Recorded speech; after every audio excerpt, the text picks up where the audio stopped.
what's up guys? Something a little different, something a little more interesting today. I am gonna be picking up some wheels and tires. Yes, that is correct, more wheels and tires for the vlog. But not only that, I want to show you what they are, explain to you why I got them, because they are for the trailers. So we're headed right now to XPO to go grab them, and let's pick up over there because it looks like it's gonna be a boring drive because there's a little bit of traffic. So anyways, let's go there. Bringing out these ramps, they just fell off the forklift. Yeah, see? He adjusted them. Interesting. Oh.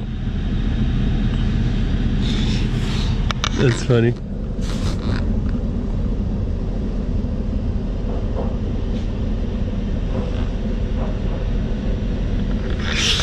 All right, let's go.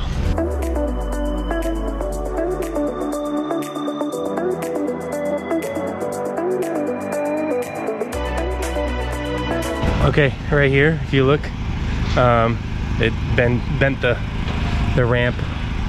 So, yeah, here,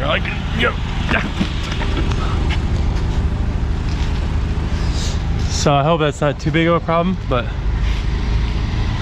yeah. You know, and I'll be honest, when I was on hold with XPO, they're like, we've delivered 99.6% of our shipments without damage. Yeah, well, I guess I'm in that 0.04%.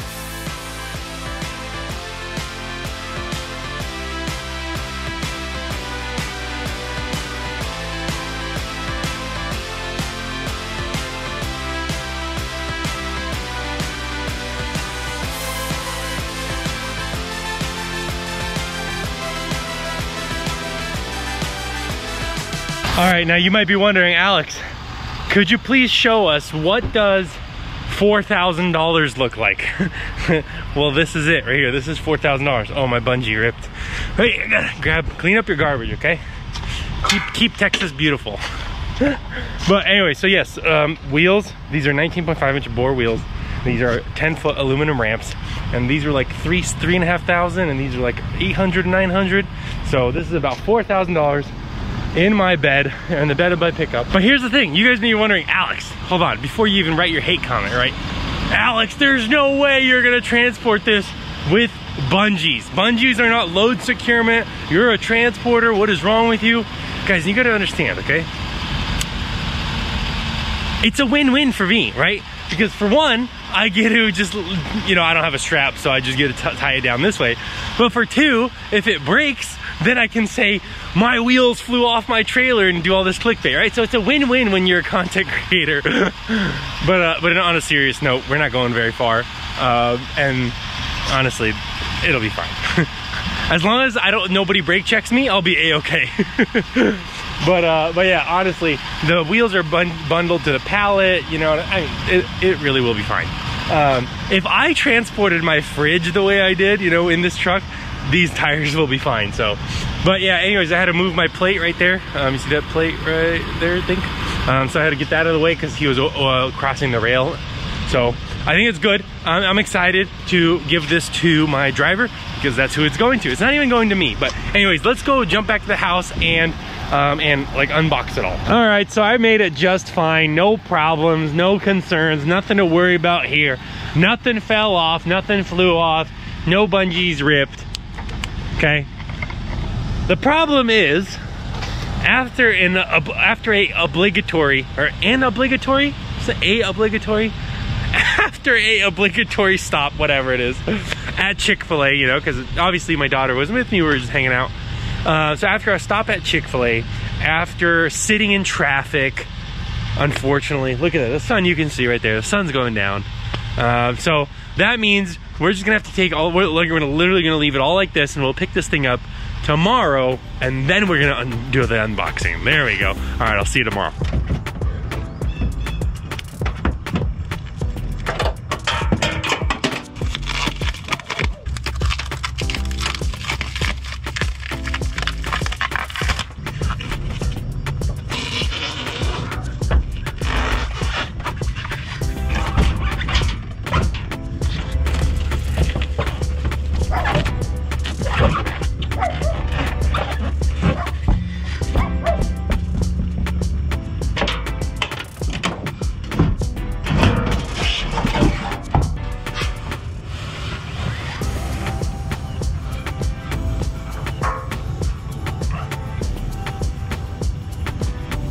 All right, so here they are. As you can see, it is a 19.5. Can you see the? There you go, 19.5. So it's 245/70, 19.5. And these are, what kind of weight rating? Right here, load, max load, single, 2,060 kilograms. 4,540 pounds. And I have an 8,000 pound axle on the 16GN, so this is technically rated for 9,000 pounds. So these are good to go. Now, the important part is, you might be thinking, Alex, I thought you've made videos about doing no modified parts or something, or no aftermarket parts. And you'd be correct. But if your aftermarket part makes it easier to service your vehicle, then do it, right? And so that's the thing with these 7 or 19.5s. The reason the 17.5s, oh, first of all, let me tell you about the problem, right? Those 16 inchers that came on the load trail, I cannot sell that trailer with 16-inch tires. That is a joke. I will never do that. So I needed 17.5s to put onto the load trail. So I was thinking, I'm like, instead of spending all this money on a trailer that I'm then just gonna give away or sell, like not give away, but actually sell or trade in with the dealer, but give away essentially because it's gonna be, I'm just gonna get rid of it cheap, right? But so instead of spending all this money on those 17.5s, why not just upgrade to 19.5s and give that trailer to my driver? And what that means is if he ever has a blowout, any truck stop will be able to put a tire on there. That's the logic, because when I had the 17.5s and I had blowouts, even in Texas, I would have to call several shops. Hey, do you have any 225 17.5s? No, we don't. Do you have any of this? Do you have any of that? And it was consistently no. So it was a challenge finding a tire on a 17.5 inch. And even though that's commercial size, that's just not a common size in the trucking industry. 19.5s and 22.5s are the common ones, right? So that's why I decided, you know, let's upgrade to the BOAR wheels. And these were like $3.5 grand or something like that. They're like 450 bucks a tire, and I got 6 of them. Now, if you're wondering, Alex, why did you get 6? Well, unfortunately, 2 is 1, 1 is none, right? That's the motto or something like that. So I know for a fact that one of them will go bad eventually. So instead of having to wait and order for a spare, might as well have an extra spare right away. Now, they did come with a bunch of lug nuts. They did come with the caps. I think the caps are junk. I'm not going to use them at all. I'll throw them away. The problem with caps, by the way, guys, is you can't ever touch your hub, right? Because your hub sticks out right here, and you want to feel your hub and make sure it's not hot, right? And you can't do that with those caps. So that's why caps don't work. Always leave your hub exposed. Now, here is the ramps that I got too. These are 10 feet long. They're the 5,000 pounds maximum per axle, as you can see right here, upside down. These are the discountramps.com. That's where I got them. I mean, I don't, you know, obviously they're like one of the main companies that makes ramps for trucks. All the semi trucks, all those step decks that have those like double ramps, those are the ones that those are what they sell. So these are really cool too. And the reason I got these, as you saw maybe on the time lapse, I picked them out of the bed, no problem. Like literally 2 days ago, I met up with my driver and we had to move the ramps around again. And I was like, goodness gracious, these steel ramps are so heavy. And so at the end of the day, I know that we do, you know, a partial and sometimes a vehicle, and I want to make it super easy for my driver to load a vehicle. I don't want him to have to go look for ditches or somewhere he could lower the trailer somehow. That's just too much work, right? So it's either you got to make it easy for the driver, and that's how I think I'll be able to grow my business, right? Because the goal is what, 10 trucks, 10 drivers, right? That's the goal, 15, 20, something like that. I can't do 15, 20 trucks every time if I got to tell my dispatcher, hey, make sure you don't load a low vehicle, or make sure you don't book a low vehicle, right? And so I really do think that by removing the barriers to for them to do their job, it should then make them more effective, and which means they should be able to, you know, get a higher rate per mile for the company, which is exciting. So so these are 10 foot long. These are the like the thinnest and narrowest 10 footers I could find, but I know they're still not going to fit into the holes into the trailer, so I might have to go get those holes modified so that these can fit, because I would want them to slide right in. And the other problem is this thing right here is a solid thing, and on the big techs it has like a pipe stake and like a stake pocket or something like that, right? I think so. So I don't know how well these are going to fit. We might have to like cut a little thing right here in the middle or something like that. Yeah, XPO Logistics brought it in. Yeah, XPO also dropped it. You know, I'm a little disappointed in myself because I wasn't recording, because I thought at XPO I was picking up my wheels and tires, and at UPS was supposed to deliver the ramps. But then I got the notification that, no, or FedEx. Then I got the notification that FedEx was unable to make the delivery for some reason or something like that, and I had to schedule it. And so then I got a notification that it is available for pickup. And so, but I didn't realize that when I was at FedEx, I actually went to FedEx, then I got confused, went to XPO, and then I went back to FedEx and picked up my ramps. And that second time when I went back to FedEx, realizing I'm picking up my ramps, I didn't start recording because it said it's on a pallet, right? So I didn't start recording, and I was just fine. But then, you know, I saw them drop it, and that's when I started recording. And then I saw them like lifting it back up. But still, it is a little damaged right here. Look, you can see this one. Here, let me touch the screen. How's it look? Oh, there you go. You can see that. You see how this one kind of goes like this, and then, oh, and then this one just goes straight. So you can see they damaged it. I'm gonna call Discount Ramps, see if they can say anything about this, or because at the end of the day, this is gonna be where the car drives on, so inevitably it will get a little bent back. You know, I just wanna make sure it doesn't absolutely destroy the weight rating or the structural integrity of the thing. You know, because at the end of the day, this is the very beginning. This is gonna be where the road, like when you're loading, like this is gonna be on the ground, right? And you drive up on this side. So I don't know, we'll see. But yeah, dude, $4,000. So let's say this, right? So my trailer was like just under 14 grand, and I haven't been able to register or pay sales tax yet because all the DMVs are closed, and so I'm literally running with temporary plates. But it was 14 grand plus sales tax plus all the stuff, call it 14 and a half, almost 15. And then you count that another 4.5 grand, roughly 4,300, something like that, for the tires and the wheels. So it's like, you know, I'm getting the trailer and it's already turning into like 18, 19 grand, just so that I could give it to my driver and make it easy for him to work.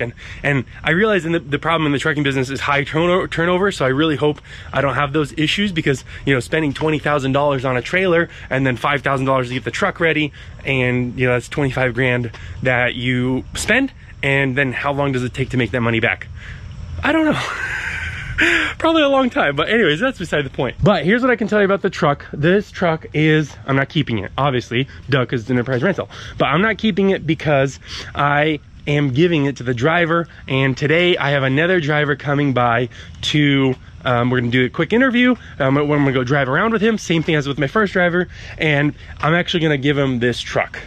And so now I'm gonna have 2 company trucks, and I'm gonna wait for Enterprise to give me another one, and then when I get that another one, then I'll give that to the driver, and then I'll trade this one in. So that's gonna be the plan. So there's a couple more things to do, but I'll probably just make that in a separate video. I wanna get rid of this toolbox and put the plastic one, because that thing is super heavy and uncomfortable, and I really do gotta clean it out. So anyways, that's gonna be the plan for this truck moving forward. That's gonna be the plan for the business, you know, get to work and start taking on drivers, because I really think that is the way to go. And the reason, guys, I'm taking out drivers really quick, because I realize this has nothing to do with trailers, but the reason I want to do drivers is specifically because right around 5 years ago, I got the chance to try out hot shodding as a driver. If I never got that chance, I would have never been in the hot shot industry. And so it's like, if I can kind of do the same thing, just give people the shot, guys. Like, at the end of the day, the profit is not like there, you know, it really isn't. So I'm really like, it won't be there until I'm like roughly at 7 or 8 trucks. At 7 or 8 trucks, roughly, depending on how hard the guys run, is when I could replace my income from being an owner operator. So think about that. So, you know what I mean? So I got to get to, okay, maybe 7 is kind of on the higher side, but 5 for sure. And so at 5 trucks, I'll be able to replace my income as an owner operator. And so when you see me at 7 or 8 trucks, that's when you'll know I'm making bank. But until then, I'm kind of just, you know, bootstrapping it. But the point remains the same, that I kind of want to give that chance to other people. Like, at the end of the day, this house, you know, I paid off $100,000 in debt. It was all because I was able to become an owner operator, right? So that's awesome. I really want to give that a shot. Plus, nobody else is hiring, you know, hotshot drivers. So I'm excited. I'm going to be a little bit different, you know, and really kind of pay it forward, help it out. But right now, I got to go clean up this mess, and I got to clean out this truck because I got a meeting with my new driver. So, all right, guys, that's going to do it for this quick video. Let me know in the comments below down what do you guys think about the wheels and tires and about these ramps, because I saw your guys' comments. You guys were saying all this stuff. Oh, by the way, and what I'm going to do is I'm going to put the 8-foot ramps into the load trail. So when I sell the load trail, it will have 17.5-inch wheels, and it will have 8-foot ramps. And I'll make sure to cut that one out as well, so that the ramps slide all the way in. And guys, by the way, really quick, the load trail, I will either put it on eBay or I will just trade it into the dealer. I don't know yet, so even though I mentioned jokingly it's for sale, it's not going to be for sale until I have my new trailer. So hopefully Big Tex doesn't take too long, because I've now been waiting for my new 16 Gens 2 months now. So like that's a long time. Usually the normal time is 8 to 10 weeks, the normal build time, and we're already at roughly 8 to 10 weeks, right in there somewhere. Like I ordered right when I picked up my other 16GN, I went and ordered 2 more right away. So yeah, that's so we're waiting a long time. So keep in mind, if you are interested in the trailer, it's not going to be for sale until my my other trailers show up, and then at that point I'll decide whether to do eBay or just trade into the dealer. And anyways guys, that's gonna do it. I'm rambling at the end of the video, I apologize. So I will see you in the next one. Peace.